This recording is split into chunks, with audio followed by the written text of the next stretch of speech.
ఒకప్పుడు 35 సంవత్సరాల పాటు తమిళనాడులో కాంగ్రెస్ పరిపాలించింది. ఆ కాంగ్రెస్‌ని దెబ్బ తీసుకొచ్చి కమ్యూనిస్టులు అధికారంలోకొచ్చారు. వాళ్ళు 35 ఏళ్ల పాటు పరిపాలించారు. అలాంటి కమ్యూనిస్టుల్ని దెబ్బ కొట్టినటువంటిది మమతా బెనర్జీ. 15 సంవత్సరాలు పరిపాలించింది. అంటే అక్కడ కాంగ్రెస్ 20 అనుకుంటా. ఎందుకంటే మొత్తం 77 ఏళ్లే కదా స్వతంత్రం వచ్చి.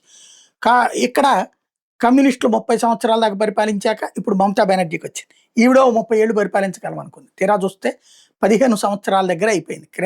భారతీయ 2011లో కాంగ్రెస్‌తో జట్టు కట్టి అధికారంలోకొచ్చింది. 2011లో. 2016లో సింగిల్‌గా అధికారంలోకొచ్చింది సంపూర్ణ బలంతో. 2016 తర్వాత మళ్ళీ 2021లో ఘన విజయం సాధించింది. కాకపోతే అప్పుడు భారతీయ జనతా పార్టీ సెకండ్ ప్లేస్‌కొచ్చి కూర్చుంది. అక్కడి నుంచి బీజేపీని తొక్కాలనుకుని తను దెబ్బతింది. బీజేపీని తొక్కడం కోసం హిందువుల్ని తొక్కింది.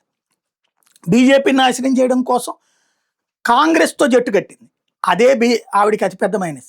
ఏ కాంగ్రెస్‌కి వ్యతిరేకంగా నువ్వు కాంగ్రెస్ నుంచి బయటకొచ్చి, ఏ కమ్యూనిస్టులకు వ్యతిరేకంగా నువ్వు బయటకొచ్చి, వాళ్ళిద్దరితో కలిసి సాగుతా బీజేపీని తొక్కబోయింది. అంటే ఎవరు శత్రువులో ఆ శత్రువులు మిత్రులు అంది.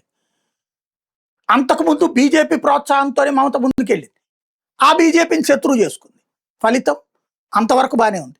ఇప్పుడు ఆవిడ తన పార్టీని ఇప్పుడు ఆవిడ ఏమనుకుంది, ఇక్కడ గెలిచాక జాతీయ రాజకీయాల్లో చక్రం తిప్పాలనుకుంది. నేను ఢిల్లీ వస్తున్నాను, ఢిల్లీలో మోడీ సంగతి తేలుస్తాను. ఇప్పుడు ఆవిడ సంగతి తేలే పరిస్థితి వచ్చింది. ఆవిడ ఓటమి ఒక ఎత్తు, తృణమూల్ ఓటమి. రెండవది వచ్చేటప్పటికి రాబోయే రోజుల్లో ఆ బెనర్జీకి వ్యతిరేకంగా ఎంపీలు, రాజ్యసభ సభ్యులు, లోక్సభ సభ్యులు యువతలకు వచ్చే పరిస్థితి ఉంది.